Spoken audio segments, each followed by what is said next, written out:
Hello, my name is Monet, and I am your host of Winding Through Time, the podcast that travels through time to explore different people, places, and events while pairing these facts with wine to learn how an African American coach would change the way football was played in the South.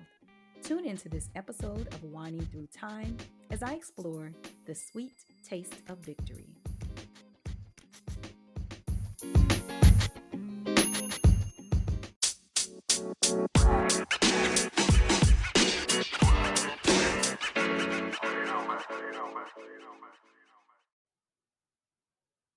Welcome back to Winding Through Time. I'm your host, Monet, and I'm so glad you decided to join me for my newest episode of Winding Through Time. This episode is pretty special for a few reasons. The first reason is that this is actually the first episode I've ever recorded while sipping wine, believe it or not. So we will definitely see how this goes. Wish me luck on this. And the second reason is because this episode, I'm combining three things that I am extremely passionate about that I just absolutely love. You can probably guess the first two: wine, history, and the third thing is football. Anyone who knows me knows that I love football. I am a huge college football fan. So for me to have the opportunity to kind of lump all three of these things together is pretty special for me. So I really hope that you enjoy this episode as much as I enjoyed researching, conducting the research for it. So outside of those things, how I got here, the universe is just so funny and has such an interesting way of working things out. Because I just came back from Houston and my mind was set on working on a particular topic, which I will eventually get to.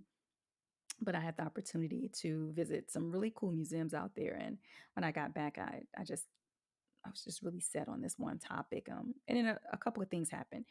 The first thing was my mother kept asking me about the Florida Classic. Usually she asks me once or she'll mention it once and that's it. But she asked me a few times if I plan to attend. And then she just kept talking about, oh, different people are going or this is going to happen at work because of the Classic. So, okay, the Classic is kind of ringing in my head at this point. The second thing happened while I was strolling through Twitter. I love Twitter. And one evening, I came across a tweet made by an older gentleman that contained some old FAMU football pictures. Now, as a proud graduate of FAMU High and having walked the highest of seven hills for 2.5 years, I was naturally drawn to these photos. So, of course, I fell into the Twitter black hole, and about 20, 30 minutes later, I found myself just in another world. So I'm looking all at the comments and just enjoying how these men they were just reminiscing and boasting about their athletic ability and talking about the good old days and the success they had on a football field. And it reminded me of stories that I would hear some of my family members tell who had the opportunity to play football at FAMU. And one in particular who played football at FAMU, he would always talk about the glory days and what an honor it was to play for Coach Jake. Now, for those of you who don't know or you're not really familiar with who Coach Jake is, Coach Jake is Coach Alonzo Smith Jake Gaither, and he would change the way that football was played in the South. Now, in order for you to fully appreciate this story, I have to give you some background information. So the first thing I'm going to start with is that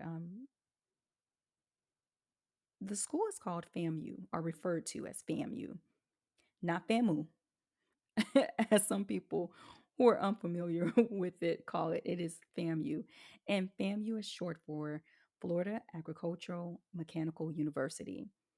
And FAMU is a public historically Black university that was founded in 1887 and is actually the third largest historical Black university in the US by enrollment and the only public historical Black university in Florida.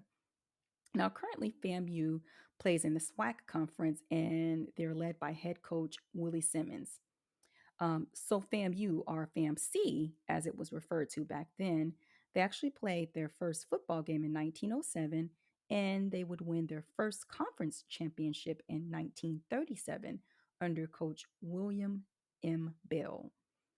Now, it was during that 1937 season that a talented assistant would join Coach Bell's staff, and that assistant was none other than Alonzo Smith Jake Gaither. So bear with me. I'm going to rewind some a little bit more. Give you some more background information on Coach Gaither.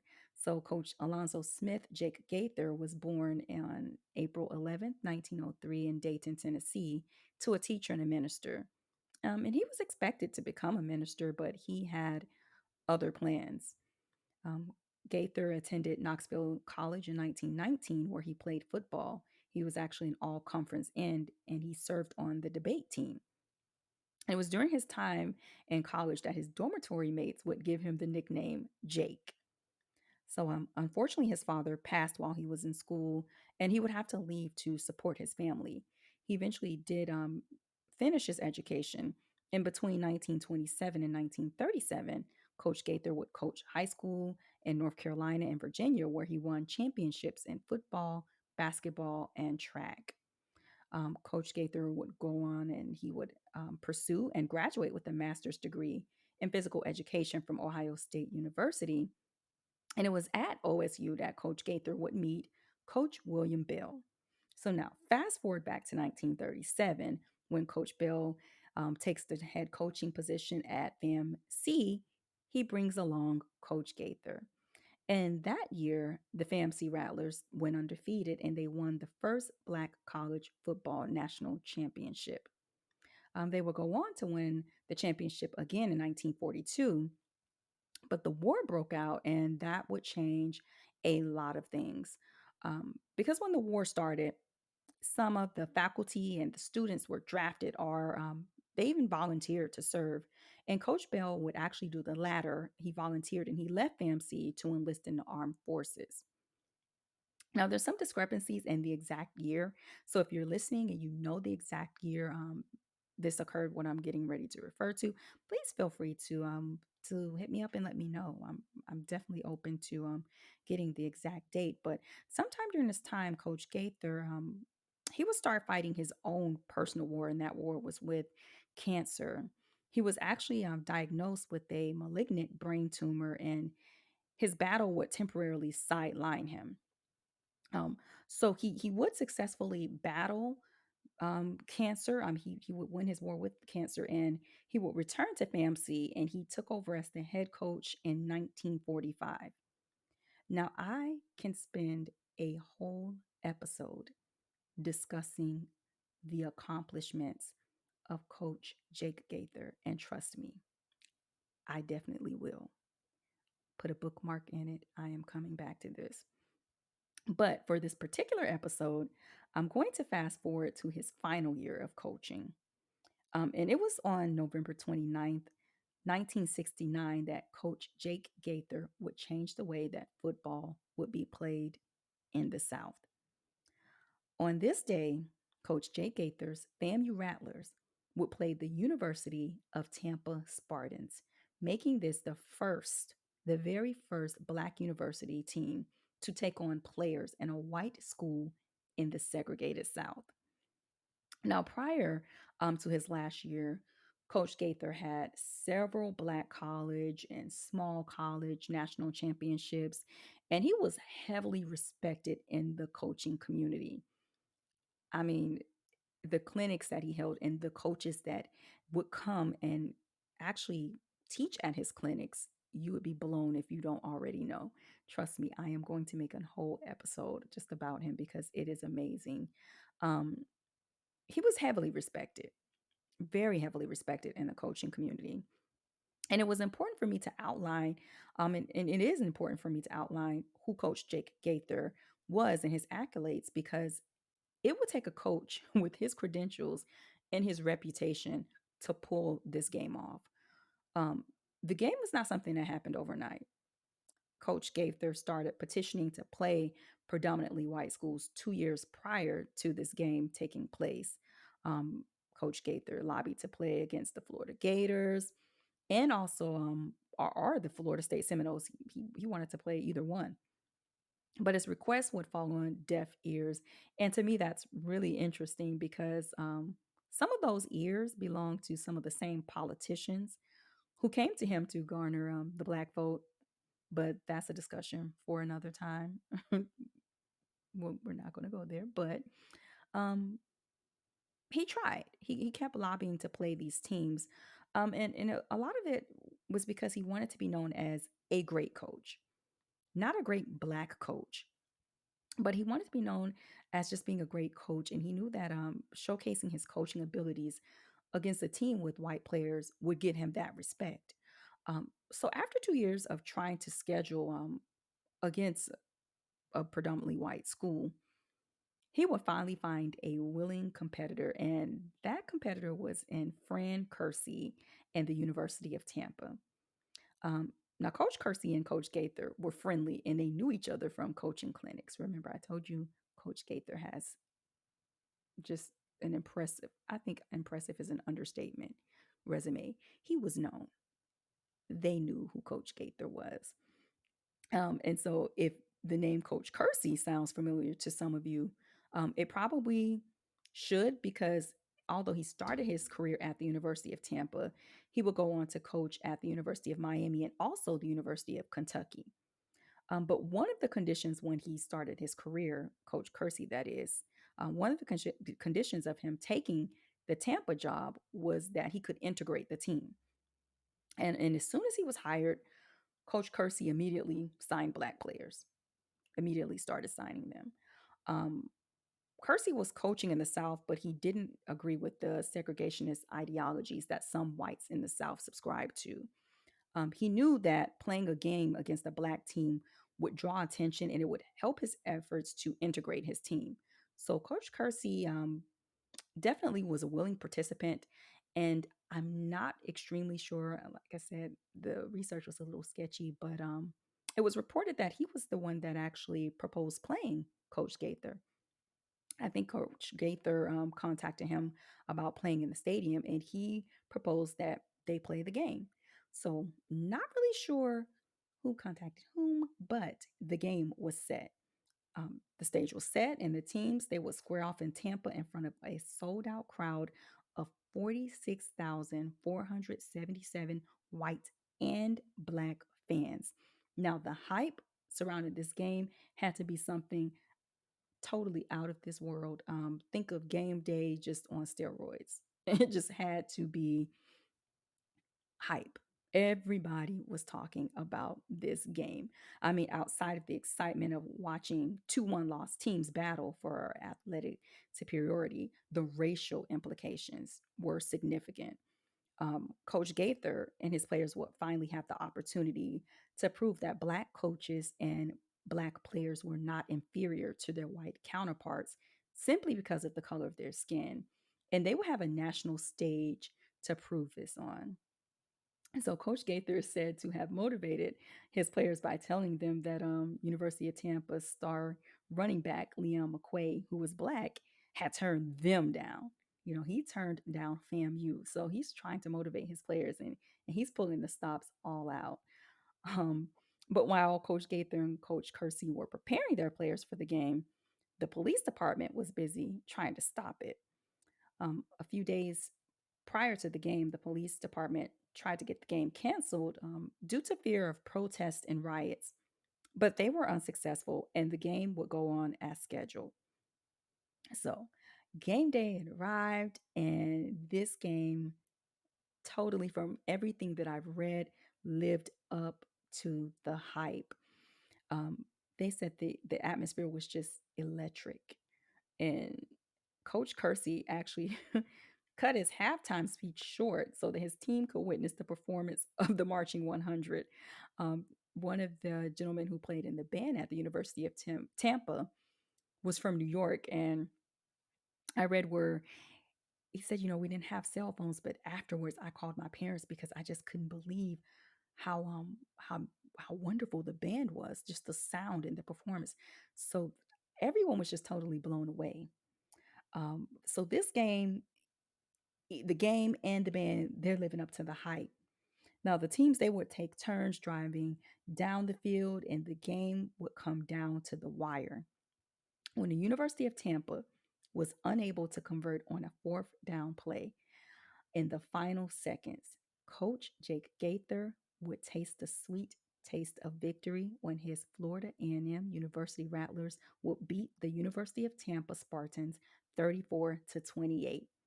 Now, this game was monumental not only in showing that white and black players could play against each other without any incident, but it also proved that black players and coaches were just as good, if not better, than their white counterparts. And it was time for everyone to recognize their talents. After retirement, Coach Gaither was asked which championship was the biggest accomplishment, to which he responded, none. His win against the University of Tampa was for him. So after Coach Jake Gaither had won 8 Black College National Championships, um, it wasn't sweet enough for him. It wasn't until his win over the University of Tampa that he was able to taste or have the sweet taste of victory. So, when writing about or researching about something of this magnitude, I definitely had to make sure that the wine I discussed was just as special. And to find the perfect wine, I decided to get my friend, and we decided to take a trip to the English Brown Winery. Now, the English Brown Winery is a Black owned micro winery located in Hollywood, Florida, and it's open Monday through Saturday and on Sundays by appointment. Now, the winery is located in a plaza that can be easily overlooked, but if you pass it, turn around and find it because it is definitely worth it. This place is a whole vibe. When you walk in, you're met with the fragrance of burning candles and the sweet sounds of neo soul. I was in love before the first sip of wine, y'all. Definitely. And now, you can book a wine tasting, or you can stop in and purchase wine by the glass, bottle, or even the case. They have several specials throughout the week, but my girlfriend and I, my friend and I, we opted to book one of the wine tastings. So they have 3 levels of wine tastings that range from $25 to $75. And we opted for the $25 wine tasting that included 5 wines and a charcuterie board inspired little refreshment tray, which is really cute. So when the wines are divided into traditional wines, traditional whites, and also this category called beach wines. And the beach wines are sweeter wines that can be enjoyed on any day or evening trip to the beach. So after reviewing the menu, I knew from the first wine which would be perfect for this episode. I just knew. And what better way to acknowledge the sweet taste of victory that of the mighty orange and green rattlers than to try the orange sangria? Come on, y'all. Had to. It just jumped right out at me. Now, living in South Florida, I've had my share of sangrias, but I've never had an orange sangria. So I definitely had to try this one. And for those of you who might not be familiar with sangria, it's a Spanish wine mixed with fruit and sometimes other spirits as well. So I definitely wanted to try this, and I did, and I received a nice generous pour. And the first thing I noticed was the appearance. It did have that purple hue that the red sangrias usually do, but it was not as dark as some sangrias or most sangrias that I've had previously. So this wine has a fruity aroma, and it does have a subtle orange fragrance on the end. It wasn't overpowering, but I could definitely smell the orange aroma in this wine.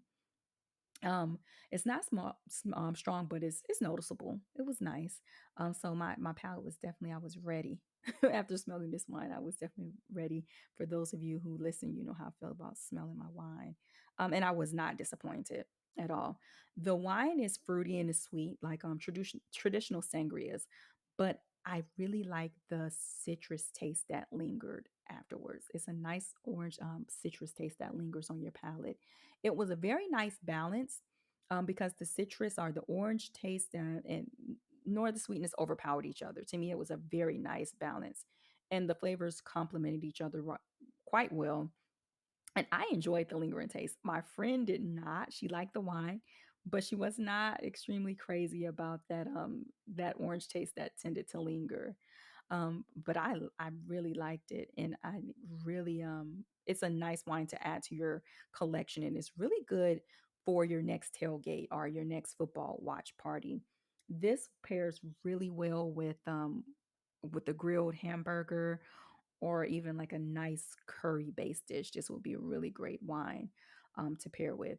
So, if you can't make it to the English Brown Winery in person because you don't live in South Florida, you can really slide on over to their website and place an order. I'm not sure if they ship outside of Florida. I feel like I saw where they did not, but it's definitely worth visiting their website, checking out just to see.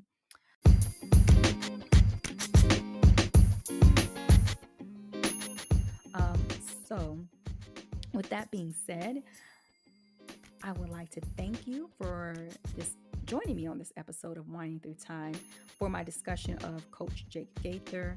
And I can't end this episode without mentioning John Hamilton, who was one of Coach Jake's boys.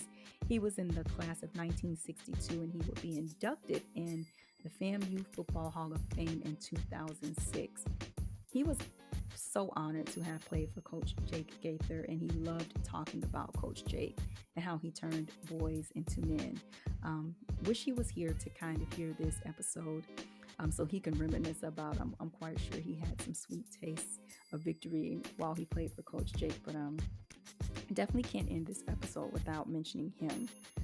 So, pour a glass of wine and join me every Wednesday as I explore historical events and wines that relate to them. Next week, I will discuss the Buffalo Soldiers and how they helped usher in a new form of transportation. Join me as I explore the biking buffaloes.